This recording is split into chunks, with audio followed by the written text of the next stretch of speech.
السلام علیکم۔ پروگرام کتب نما کے ساتھ طاہر احمد بھٹی آپ کی خدمت میں حاضر ہے۔ تشدد کے کچھ مزید شاخسانے جو مولوی مودودی صاحب کی تشدد پسند طبیعت کو اسلام کی تعلیم بنا کر پیش کرنے کے نتیجے میں ان کے علم الکلام اور لٹریچر میں یادگار کے طور پر موجود ہیں، اور جس سے عامت الناس بے خبر ہیں، اس کا اوریجنل ورژن اور اس کے اوپر تنقیدی گفتگو اور اس کے ما لہو اور ما علیہ اور حسن و قبح کے بارے میں مرزا طاہر احمد صاحب جو امام جماعت احمدیہ چوتھے تھے، ان کے خلیفہ بننے سے پہلے کی ایک کتاب ہے، تو مذہب کے نام پر خون، وہی تسلسل کے ساتھ پیش کی جا رہی ہے۔ آج پچھلے ایپیسوڈ کے ساتھ گزشتہ سے پیوستہ اگلا آپ کو بتاتے ہیں کہ وہ اصل میں چاہتے کیا ہیں مولانا مودودی، اور جو کچھ بھی وہ چاہتے ہیں، کیا وہ پچھلے 40-50 سالوں میں مختلف ملکوں میں متشدد تحریکوں کی شکل میں اپنے پرپرزے ظاہر کر رہا ہے، یا وہ صرف ایک کتابی بات تھی جو وقت کے ساتھ دفن ہوگی؟ ایسا نہیں ہوا، وہ باقاعدہ اذہان سازی کا پروجیکٹ تھا۔ اس کے بعد اس ذہنی اور فلسفیانہ بدنیتی کو سیاسی سپورٹ ملی، اور پھر وہ دنیا بھر میں ایکسپورٹ کیے گئے، اور اس میں امریکہ بھی اس کے سٹیک ہولڈر رہا۔ اس سے ویسٹ نے بھی فائدہ اٹھایا، اس کا اگر نقصان اٹھایا تو صرف مسلمان ملکوں اور مسلمان عوام کو بھگتنا پڑا، باقی سارے اپنے اپنے گھر میں چین کی بانسری بجا رہے ہیں۔ صفحہ 130 سے ہے کہ اب آگے چلیے کہ یہ مقصد حاصل کس طریق پر ہوگا۔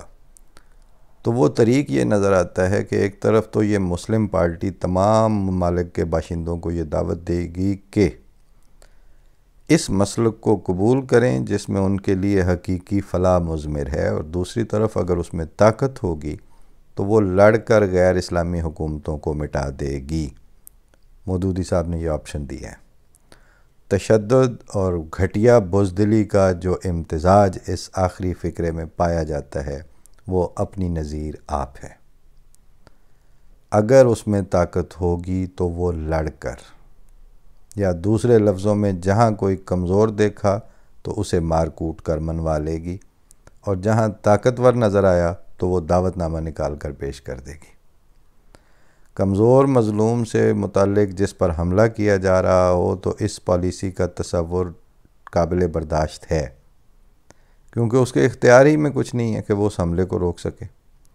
وہ اگر اپنے آپ کو کمزور پا کر اس ڈر سے کہ مجھے لڑائی میں اور بھی زیادہ مارنا پڑ جائے چپ سادھ لے تو انسان اسے معذوری کا نام دے سکتا ہے، مگر ایک حملہ آور کی یہ پالیسی کہ ایک جیب میں چھرا ہو اور دوسرے میں دعوتی کارڈ، اس کے لیے جو نام میرے ذہن میں آتا ہے وہ اگر میں نے لکھ دیا تو مولانا ضرور ناراض ہوں گے، اور سخت ناراض ہوں گے،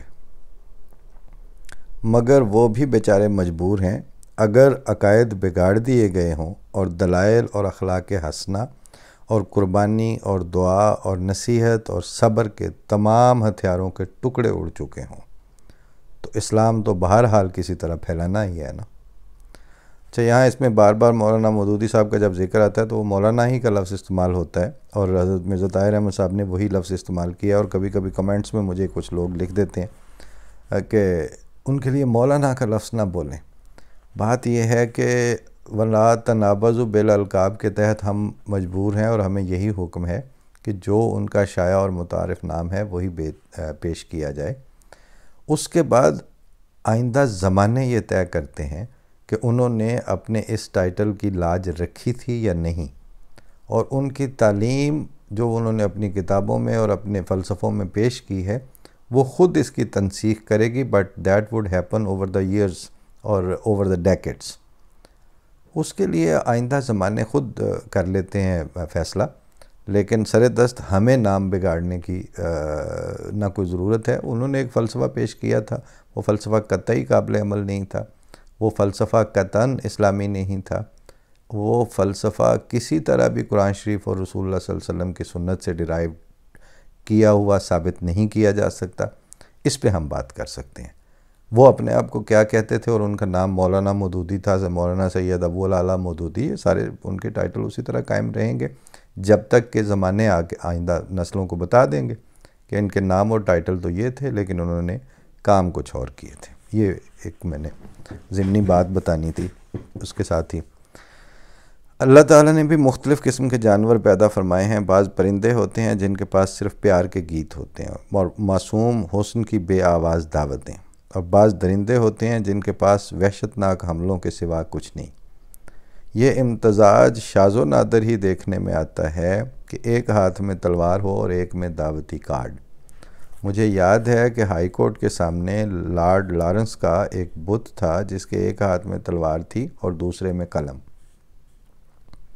یعنی قلم کی حکومت مانو ورنہ تلوار کی سزا پاؤ گے۔ مگر فرق یہ ہے کہ اس کا تعلق محض ان لوگوں سے تھا جو پہلے ہی سے بزور تلوار اس کے محکوم بنائے جا چکے تھے، اور قلم بھی انہی لوگوں کے لیے تھا جن کے لیے یہ تلوار تھی۔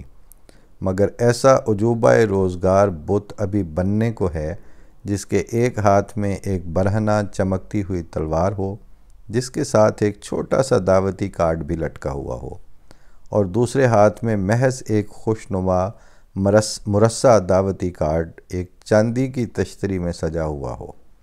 تلوار والا ہاتھ تو ایک نحیف و زار، نیم مردہ نیم زندہ مفلوق الحال شخص کی طرف اٹھا ہوا ہو، اور تشتری والا ہاتھ دوسری سمت میں ایک دیو ہیکل تنومند گرانڈیل جوان کی خدمت عالیہ میں وہ چاندی کی تشتری پیش کر رہا ہو۔ لیکن اس تشتری میں ایک چھوٹا سا کارڈ اگر اس مضمون کا بھی لکھ کر رکھ دیا جائے کہ حضور ابھی ہم کمزور ہیں، جب طاقتور ہوں گے تو پھر حاضر خدمت ہوں گے، تو اس بارے میں کیا خیال ہے؟ لیکن اگر کہیں اندازے میں غلطی ہو گئی اور انقلابی نظر نے دھوکہ کھایا اور کسی طاقتور پر تلوار اٹھ گئی تو پھر؟ بہرحال مودودی صاحب کی اشاعت اسلام کا تصور یہ ہے، اور وہ اس بارے میں خود مختار ہیں۔ پابند تو ہم لوگ ہیں جنہیں کچھ بولنے کی اجازت نہیں، اور اس تصور کا خلاصہ سیدھے سادے الفاظ میں یہی ہے کہ چونکہ تم ہمارے ہمسائے ہو اور ہمارا فرض ہے کہ ہر طرح سے تمہاری بہبود کا انتظام کریں اور بہرحال تمہیں ہلاکت سے بچائیں، اس لیے ہمیں یہ حق پہنچتا ہے کہ اگر تمہیں اپنے سے کمزور پائیں تو آنکھیں بند کر کے ہڑپ کر جائیں۔ اس تبلیغی پروگرام کے دوسرے دو نکات احتیاطی تدابیر کے طور پر ہیں۔ پہلے کا تعلق غیر مسلموں کے اس حق سے ہے کہ وہ مسلمانوں کو تبلیغ کر سکیں۔ اس کا جواب تو واضح ہی ہے۔ مرتد کی سزا اسلامی قانون میں صفحہ 32 پر فرماتے ہیں کہ اس مسئلہ کا فیصلہ تو بڑی حد تک قتل مرتد کے قانون نے خود ہی کر دیا ہے، یعنی نہ رہے بانس نہ بجے بانسری، بریکٹ میں کہہ رہے ہیں، کیونکہ جب ہم اپنے حدود اقتدار میں کسی ایسے شخص کو جو مسلمان ہو اسلام سے نکل کر کوئی دوسرا مذہب اور مسلک قبول کرنے کا حق ہی نہیں دیتے، تو لا محالہ اس کے معنی یہی ہیں کہ ہم حدود دارالاسلام میں اسلام کے مقابل کسی دوسری دعوت کو اٹھنے اور پھیلنے کو بھی برداشت نہیں کر سکتے۔ یہ ہے جناب فلسفہ، یہ ہے مساوات، یہ ہے آئین میں سب کے حقوق کی برابری کا تصور۔ اس مینٹیلٹی کے اوپر پھدک کے اور ناچ کے آج جماعت اسلامی کے اور جماعتی جو ہیں وہ کہہ رہے ہیں کہ جی احمدی آئین پہ عمل کریں، اور آئین کی انسانی شکوں کا انکار کیے بیٹھے ہیں۔ دلیل بڑی واضح ہے اور قارئین سمجھ ہی گئے ہوں گے۔ مختصراً اپنے الفاظ میں بھی بیان کر دیتا ہوں۔ جب مودودی صاحب کے اسلام نے اپنے لیے مندرجہ ذیل حقوق محفوظ کروا لیے ہوں، نمبر 1 تبلیغی دعوت بھجوانا، نمبر 2 کوئی قبول کرے نہ کرے جس پر اختیار چلے اس پر حملہ کر دینا اور بزور بازو حکومت چھین لینا۔ اور نمبر 3، اگر اپنوں میں سے کوئی شخص دوسرا مذہب قبول کرے تو اسے قتل کر دینا۔ تو پھر ظاہر ہے کہ دوسرے مذہب کو کیا حق پہنچتا ہے کہ وہ بھی یہی 3 طریقے اختیار کر لے؟ وہ کوئی سچا ہے جو اسے یہ حقوق ملنے چاہیے؟ مودودی صاحب تو ہوئے سچے۔ آخری نقطہ جو مودودی صاحب اشاعت اسلام کے سلسلہ میں پیش فرماتے ہیں وہ یہ ہے کہ اگر بعض کافروں نے کافروں ہی میں تبلیغ شروع کر دی تو ممکن ہے بعض کافر دوسرے کافروں کو قائل کر کے ان کو ہلاکت کے گڑھے میں دھکیل دیں۔ اس لیے ان کافروں کو یہ حق کہاں سے مل گیا کہ کافروں میں تبلیغ کریں؟ یہ الفاظ میرے ہیں، دلیل مودودی صاحب کی ہے۔ اب مودودی صاحب کے اپنے الفاظ میں بھی اس دلیل کو سن لیجئے۔ فرماتے ہیں مرتد کی سزا، صفحہ 35 پر، اب ظاہر ہے کہ جب اسلام کا اصل موقف یہ ہے تو اس کے لیے اس بات کو پسند کرنا تو درکنار، گوارا کرنا بھی سخت مشکل ہے کہ بنی آدم کے اندر وہ دعوتیں پھیلیں جو ان کو ابدی تباہی کی طرف لے جانے والی ہوں۔ وہ داعیان باطل کو، یعنی جھوٹے دعوت کرنے والے جو ہیں، تبلیغ کرنے والے، وہ داعیان باطل کو اس بات کا کھلا لائسنس نہیں دے سکتا کہ وہ جس آگ کی طرف خود جا رہے ہیں اس کی طرف دوسروں کو بھی کھینچیں۔ مودودی صاحب کے الفاظ بھی آپ نے ملاحظہ فرما لیے۔ اب میں اس پر مزید کیا کہوں؟ حیران ہوں، دل کو روں کہ پیٹوں جگر کو میں، مقدور ہو تو ساتھ رکھوں نوحہ گر کو میں۔ یہاں سوال یہ نہیں تھا کہ مسلمانوں میں تبلیغ کی اجازت ہے، کافروں کو مسلمانوں میں تبلیغ کی اجازت ہے یا نہیں، بلکہ سوال یہ تھا کہ کافروں کو کافروں میں تبلیغ کی اجازت ہے کہ نہیں۔ مگر مودودی صاحب کے نزدیک اسلام داعیان باطلہ کو اس امر کی اجازت بھی نہیں دیتا۔ دلیل کچھ اس طرح پر قائم کی گئی ہے کہ یہ کس طرح اجازت دی جا سکتی ہے کہ جس کفر کی آگ میں وہ خود پڑے ہوئے ہوں اس کی طرف دوسروں کو بھی کھینچیں۔ حالانکہ صورتحال یہ بنتی ہے کہ جس آگ میں ایک قسم کے کافر پڑے ہوئے ہیں اسی آگ میں دوسری قسم کے کافر بھی پڑے ہوئے ہیں، اور جہاں تک ان کے آگ میں ہونے کا تعلق ہے دونوں میں کوئی فرق نہیں۔ اس لیے مودودی صاحب کی دلیل دراصل یہ بنے گی کہ اسلام یہ بھی برداشت نہیں کر سکتا کہ ایک وسیع آگ میں جلنے والے کفار اس آگ کی دوسری سمت سے لوگوں کو اپنی طرف بلائیں۔ اگر اس بات کی اجازت دے دی جائے تو بیچارے اس آواز پر لبیک کہنے والے جل جائیں گے، اور اسلام یہ ظلم کس طرح برداشت کر سکتا ہے؟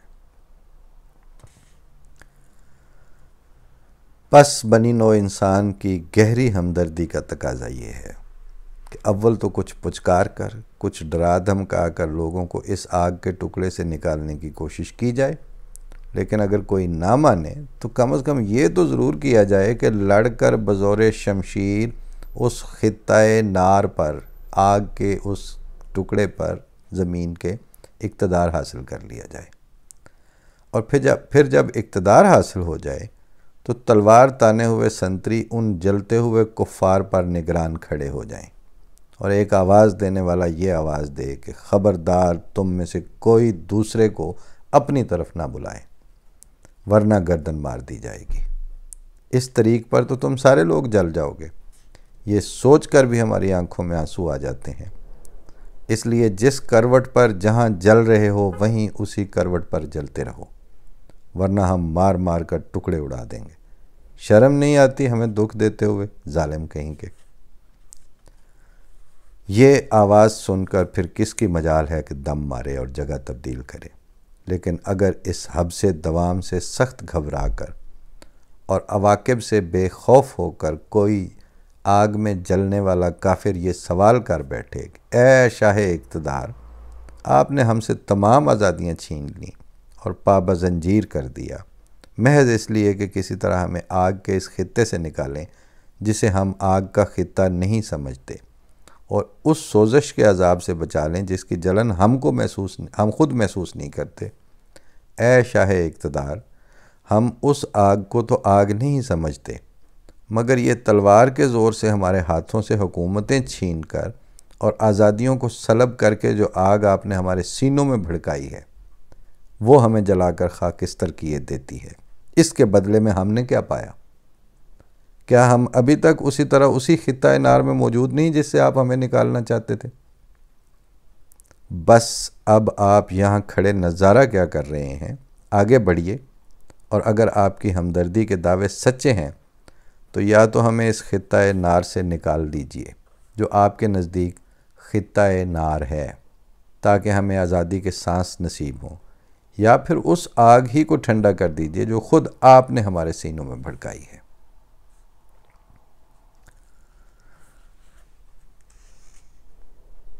یہ دردناک پکار سن کر وہ آواز دینے والا یہ جواب دے گا کہ ان دو کیفیتوں میں سے ایک کو بھی تبدیل نہیں کیا جا سکتا۔ اسلام ہمیں اس بات کی اجازت نہیں دیتا۔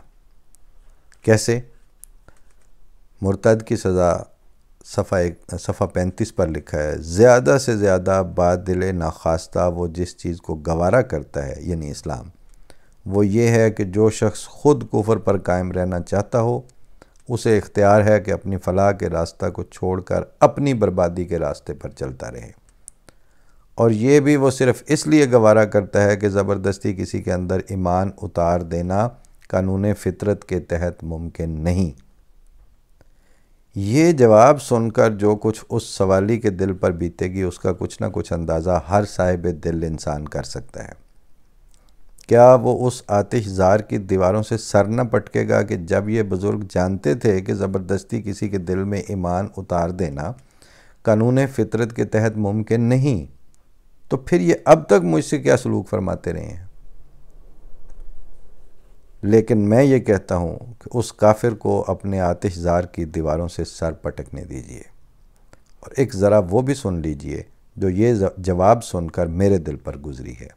غالب کے اس مصرع کے مطابق ہے دل شوریدہ غالب طلسم پیچ و تاب۔ واقعی دل مختلف قسم کے جذبات کے ہیجان سے ایک طلسم پیچ و تاب بن رہا ہے، اور حیرت ہے اور غصہ ہے اور غم ہے اور سخت دل ملاحٹ ہے کہ آخر کیوں وہ غیر فطری افعال جن کے کرنے کی خود مودودی صاحب کو بھی جرت نہ ہو سکی، آپ نے اس جرت اور دھڑلے کے ساتھ ہمارے آقا حضرت محمد مصطفیٰ صلی اللہ علیہ وآلہ وسلم کی طرف منسوب کیے ہیں۔ یہ ہے جو انہوں نے ظلم کیا ہے کہ ان کا جو اپنا انسانیت کا تشخص تھا اور جو اس کی انڈرسٹینڈنگ تھی وہ اپنی جگہ پر۔ مجھے اس پہ ایک پرانا واقعہ یاد آ رہا ہے اور میں اسی پہ آج کی گفتگو ختم کرتا ہوں۔ فیصل آباد میں جو امی پور بازار ہے، اس میں ایک سائیڈ پہ ہماری مسجد ہے جماعت احمدیہ کی، کریم میڈیکل ہال کے سامنے، اور وہ بازار ایسے سامنے جاتا ہے، ساتھ پارکنگ ہے، تو اس کے دوسری طرف، یعنی اس بازار کے ایک طرف والی مسجد ہے، دوسری طرف جو دکانیں بنی ہوئی ہیں، وہاں ایک چائے کی کھوکھا ہوا کرتا تھا، دکان ٹائپ، مطلب دکان میں ہی چائے والا تھا۔ تو وہاں ہم کچھ فیصل آباد کے دوست جو تھے، جو ایگریکلچر یونیورسٹی میں پڑھتے تھے اس زمانے میں، تو ایسے باہمی جو فیصل آباد کے رہائشی تھے، میں نے چونکہ وہاں ان دنوں پیپر دینے تھے اپنے، تو میں وہیں جا کے ٹھہرا ہوا تھا کسی دوست کے ہاں مہمان کے طور پر۔ تو رات کو وہ رانا چنگیز، تو رانا ٹکا، تو جو رانوں کے لڑکے وہ اور کچھ ہم اور اس طرح کے اکٹھے ہو کے وہاں چنوٹ بازار یا ادھر ادھر آ کے بیٹھ گئے۔ وہاں ایک جگہ ہم چائے کے لیے بیٹھے ہوئے، اور وہاں ہمارا تعارف کروایا گیا ایک جماعتیے سے۔ جماعتیے سے مراد جماعت اسلامی کا جو اسٹوڈنٹ لیڈر تھا، یا کوئی بھی اسٹوڈنٹ۔ اب شعر و ادب سے بات ہو رہی ہے، دوسری دنیا داری کی گفتگویں چل رہی ہیں، تو اس کو جس ماحول میں ہم 10-20 لوگ بیٹھے ہوئے تھے، تو اس میں ظاہر ہے کوئی 5-4 اس کے ساتھی تھے، کچھ وہ اس کا بیک گراؤنڈ تھا، وہ ارائیں تھا یا کیا تھا، بہرحال فیصل آباد کا ہی تھا۔ ہمارا تعارف تھا کہ جی میں بھٹی ہیں، شیخو پورہ کے ہیں، فلاں ہیں فلاں ہیں۔ تو عقائد پہ بھی یہ روے ہوندے نہیں جی، رویوں آئے نہیں جی، فلاں ہیں فلاں، اچھا۔ وہ اب بڑے زہریلے سے اور بڑے مسخرے انداز میں کہتا ہے، پٹی صاحب اے جڑی تواڈے نال گل بات ہو رہی ہے، ਇਹ ਤੇ